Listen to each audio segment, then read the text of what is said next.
नमस्कार दोस्तों, राजभर एक्सप्रेस में आप लोग का तहे दिल से स्वागत है। आज हमारे साथ है सुलदो भारतीय समाज पार्टी महाराष्ट्र के अध्यक्ष उमाशंकर राजभर जी।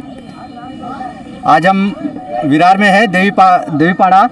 और यहाँ पे एक छोटा सा कार्यक्रम था, उसी में आए हैं और जानना चाहेंगे। कुछ दिनों पहले सुलदो भारतीय समाज पार्टी के राष्ट्रीय अध्यक्ष ओम प्रकाश राजभर जी माननीय मुख्यमंत्री योगी नाथ जी से मिलकर एसटी आरक्षण पे बात किए, तो आप बताइए सर कि एसटी आरक्षण के बारे में क्या बातें हुई और एसटी आरक्षण क्या समाज को मिलेगा, दर्शकों को बताइए सर। हमारे चैनल में आपका स्वागत है। और एसटी आरक्षण काफ़ी दिनों से लड़ाई लड़ रहे हैं, सभी लोग कोई संगठन के माध्यम से लड़ रहा है। मुख्यमंत्री जी से ओम प्रकाश जी मिले तो बातें ज़्यादा खुल के ना आई हैं अभी तक, आपके हिसाब से क्या हुआ है? मैं सभी लोगों को चैनल के माध्यम से बताना चाह रहा हूँ, एक्चुअल में 75 साल पहले हमको एसटी आरक्षण मिल जाना चाहिए था, क्योंकि स्वतंत्रता के बाद जो है आप देखे होंगे 75 सालों में जितनी विमुक्ति जातियाँ हैं, डीनोटिफाई जिसको आप कहते हो, जो हम 82 साल तक अंग्रेजों द्वारा जो हम गुलाम बनाए गए थे, जो हमारे ऊपर क्रिमिनल शब्द लाया गया था। 52 में जब 55 में काका कालेकर आयोग बना, उस समय जो है बहुत सी उसमें जातियाँ, चाहे मीना हो, चाहे आपके एसटी के जो यहाँ महाराष्ट्र में लोग रहते हैं, उनको अलग कर दिया गया, लेकिन हम लोगों को जो है वहाँ से अलग करके ओबीसी में डाल दिया गया। यही काका कालेकर की सबसे बड़ी गलती हुई, वहीं से हमारे समाज का जो सबसे बड़ा विनाश हुआ है उसी समय से हुआ है। अगर काका कालेकर आयोग जो है 55 में अगर हम लोगों को एसटी में डाल दिया गया होता तो आज हमारे भर राजभर निषाद बिंद चौहान के जो बेटा बेटी हैं वह जो है आज आईएएस रहते, आईपीएस रहते, दरोगा रहते, तहसीलदार रहते, लेकिन वही दुर्भाग्य है। लेकिन चलिए देर से सही। और इस बार माननीय नेता ओम प्रकाश राजभर जी यही, क्योंकि आप इस बात को आप ध्यान रखिए कि महाराष्ट्र, छत्तीसगढ़ और एमपी 3 स्टेट ऐसे हैं जहाँ पे भर जो है एसटी में पाई जाती है, लेकिन हम लोग महाराष्ट्र से यहाँ पे आए हैं क्योंकि स्वतंत्रता के पहले अंग्रेजों द्वारा जितने दबाई गई डीनोटिफाई जातियाँ थीं, अंग्रेजों के प्रभाव से और मुगलों के समय जो है भगाए गए, तो वह जगह जगह जाकर के विस्थापित हो गए, चाहे मध्य प्रदेश में हो, छत्तीसगढ़ में हो, या महाराष्ट्र में हो, या नेपाल में हो, जगह जगह जाकर के लोग बस गए। लेकिन जब स्वतंत्रता के बाद आरक्षण का बंटवारा हुआ तो वही हमसे गलती हो गई, सरकार से गलती हो गई, लेकिन अब सही आया है। और पिछले मार्च में हम लोगों ने एक आदेश निकलवाया, बेस बनाया गया कि अगर महाराष्ट्र में है, छत्तीसगढ़ में है, एमपी में अगर एसटी में हम लोग भर जाते हैं तो उत्तर प्रदेश में हमको विमुक्त का क्यों बनाया जा रहा है? हमको वहाँ पे भी विमुक्त जैसे बना रहे हैं, ओबीसी का बना रहे हैं, तो हमको भी एसटी का सर्टिफिकेट मिलना चाहिए। यही बात लेकर के माननीय नेता ओम प्रकाश राजभर जी बाबा योगी जी से मिले कि जो हाई कोर्ट इलाहाबाद ने आदेश दिया है 2 महीना पहले, उस आदेश को केवल आप लागू कर दीजिए उत्तर प्रदेश में। तो जिस तरह से महाराष्ट्र में है, छत्तीसगढ़ में, एमपी में है, उसी तरह से उत्तर प्रदेश में भी हमको नोटिफाई करके एसटी का सर्टिफिकेट बनने लगे। एसटी का सर्टिफिकेट बनना शुरू हो जाएगा तो प्रदेश में और पूरे देश में जो हमारे बेटा बेटी हैं सबको जो है शिक्षा का अधिकार मिल जाएगा और हमारे बच्चे आगे निकल जाएंगे। जैसे आपने कहा सर 75 साल हो गए हैं, लेकिन हम लोग अभी एसटी की लड़ाई लड़ रहे हैं। ये जो पहल हुई है ये सही दिशा में जा रही है? एकदम सही दिशा में जा रही है। इसकी लड़ाई हम लोगों ने खुद, मैं 2019 में जब माननीय देवेंद्र जी मुख्यमंत्री महाराष्ट्र के थे तो वहाँ का जो गजट यहाँ पे है, यहाँ पे क्योंकि यह जो बनाई गई 1931 की जनगणना के आधार पे यहाँ पे बनाई गई जितनी जातियाँ हैं, जात की अगर जनगणना हुई तो 1931 में हुई। 1931 के बाद में कभी भी जात की जनगणना नहीं हो पाई। 2011 में बहुत प्रयास के बाद हुआ, लेकिन उसको डिक्लेयर नहीं कर पाई गवर्नमेंट।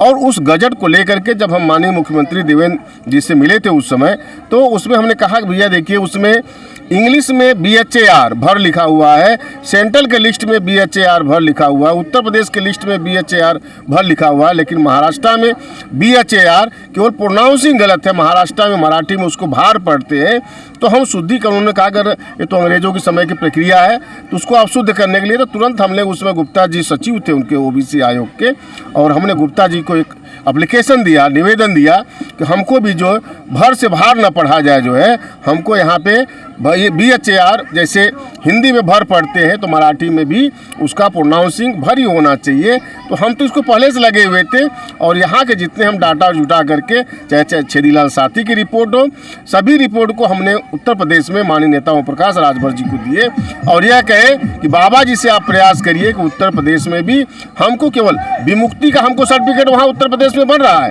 उत्तर प्रदेश में 2% विमुक्ति के लिए हमको मिल रहा है, लेकिन केवल शिक्षा में मिल रहा है। और समाज कल्याण, जब वह बच्चे हमारे इंजीनियरिंग के बच्चे जाते हैं समाज कल्याण में जब जाते हैं तो पैसा उनसे अलाट नहीं हो पाता है। तो यही बात हम चाह रहे हैं कि ST में हमको मिल जाए सर्टिफिकेट वहाँ से। अगर वहाँ से मिलना शुरू हो जाएगा तो महाराष्ट्र में भी जो हम आज कम से कम ये मान के चलिए कि स्वतंत्रता के बाद 52-55 से लोग हमारे समाज के महाराष्ट्र में सबसे ज़्यादा संख्या में रहते हैं और उनके बेटा बेटी यहाँ पे जो है केवल सर्टिफिकेट नहीं पा रहे हैं और सर्टिफिकेट के माध्यम से उनके भी बच्चे जो है अच्छी शिक्षा ग्रहण कर लेंगे। यहाँ जैसे सुनने में आता है कि यूपी से कुछ संगठन भी इस आरक्षण को लेके कोर्ट में गए हैं। जागो राजभर जागो करके संगठन है, आज वो कोर्ट में लड़ाई लड़ रही है और ओम प्रकाश जी योगी से मिले तो का जो संगठन लड़ाई लड़ रही है उनके वो कहाँ तक सही है, कोर्ट से आरक्षण मिलेगा? देखिए, जो जागो राजभर जागो की बात करें वो भी समाज के लोग हैं, वो भी पढ़े लिखे युवा हैं और उसमें हम लोग भी सहयोगी हैं, हम भी उसके एक पार्ट है। बाकी जो कोर्ट में जाने के लिए हम लोग भी उनके साथ में है सहयोगी बन करके। जो डॉक्यूमेंट्स लगा है उसके पहले हम लोग उनके साथ में रहे हैं, आज भी उनके साथ में। वो भी समाज हित चाहते हैं, हम भी समाज हित चाहते हैं और माननीय नेता ओम प्रकाश राजभर जी समाज हित की बात करते हैं तो वह भी चाह रहे हैं कि समाज को इसका बेनिफिट मिले। तो उसमें जागो राजभर जागो के चाहे अनिल जी हों चाहे उसमें महेंद्र जी हों, इसमें किसी का दोष नहीं, सभी लोग समाज के हित में लगे हैं। और आज पूरे युवाओं की यही पुकार है कि हमको आरक्षण मिलना चाहिए ST का। तो इसलिए वही बात को लेकर के उन्हीं भावनाओं को समझते हुए माननीय नेता ओम प्रकाश राजभर जी योगी बाबा से मिले थे और ये प्रयास कर रहे हैं कि थोड़ा प्रयास जो ही प्रस्ताव जाएगा। मैं आपको ये भी बता दूं कि SC के लिए हम लड़ रहे हैं 1980 से, जब माननीय दूधनाथ जी राजभर समाज के प्रथम विधायक हुआ करते थे और उन्होंने अष्टम विधानसभा में ST के लिए प्रस्ताव बनाया गया, लेकिन बाई मिस्टेक जो है हमारा प्रस्ताव गया अनुसूचित का, वही मिस्टेक हो गया और 3 बार उत्तर प्रदेश सरकार ने भेजा है और 3 बार RGI ने उसको खारिज कर दिया है। क्योंकि उसको परिभाषित, जो संजय निषाद जी बात करते हैं कि हमको पासी का उपजात बना करके हमको डिफाइन करने की बात है, तो हम डिफाइन क्यों, हम तो ऑलरेडी जब 1857 से बाद में और 1871 में जब हमको डिनोटिफाई कर दिया गया, हमको अंग्रेजों ने जो क्रिमिनल घोषित कर दिया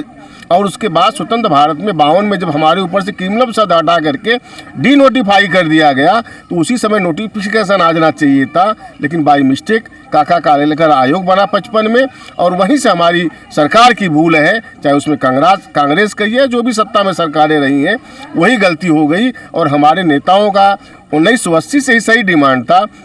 लेकिन बाई मिस्टेक जो है वह आदेश चला गया, वह जो प्रस्ताव चला गया अनुसूचित का, और अनुसूचित का जाने से 3 बार RGI ने खारिज कर दिया। तो अनुसूचित होने वाला नहीं है, उसी को लेकर के हमारे समाज के जितने भी बसपा के नेता हुए, मंत्री हो गए, विधायक हो गए और 42 साल तक इसी समाज को अनुसूचित जाति के आरक्षण में उलझाए रख के, लेकिन आज तक नहीं मिल पाया। लेकिन अब जो पहल हुई है, माननीय नेता ओम प्रकाश राजभर जी जो पहल कर रहे हैं, इस पहल से 24 के पहले पूरी उम्मीद है कि क्योंकि यह प्रस्ताव उत्तर प्रदेश से जाएगा, जो ही जाएगा समाज कल्याण विभाग दिल्ली को जाएगा, वह RGI को भेजेगा और RGI प्रस्ताव बना करके संसद को भेजेगा और संसद के पास पावर है, तो वहाँ पे माननीय नेता ओम प्रकाश राजभर जी लगे हुए इस बात के लिए संसद से पास करा करके वह 24 से पहले आपके हाथों में आपके बेटा बेटी को सर्टिफिकेट देना चाहते हैं, जिससे पूरे देश में पूरा समाज जो जहाँ भी रहे उसके बेटा बेटी अच्छी एजुकेशन लेकर के अच्छी नौकरियों में सफल हो जाए। आशा करते हैं 2024 से पहले समाज को ST आरक्षण मिल जाए। चलते चलते आखिरी सवाल, ओम प्रकाश जी सावधान यात्रा निकाल रहे हैं, आज सावधान यात्रा चालू हो गई है, इसके जो 27 अक्टूबर को पटना गांधी मैदान में ख़त्म होगा, तो सावधान किसे कर रहे हैं? 2024 को लेके जनता को आगाह कर रहे हैं या दूसरों को सावधान कर रहे हैं? नहीं, सावधान जो करने की बात मैंने आपको बताया कि सावधान अपनी जनता को कर रहे हैं कि 42 साल तक 1980 से लेकर के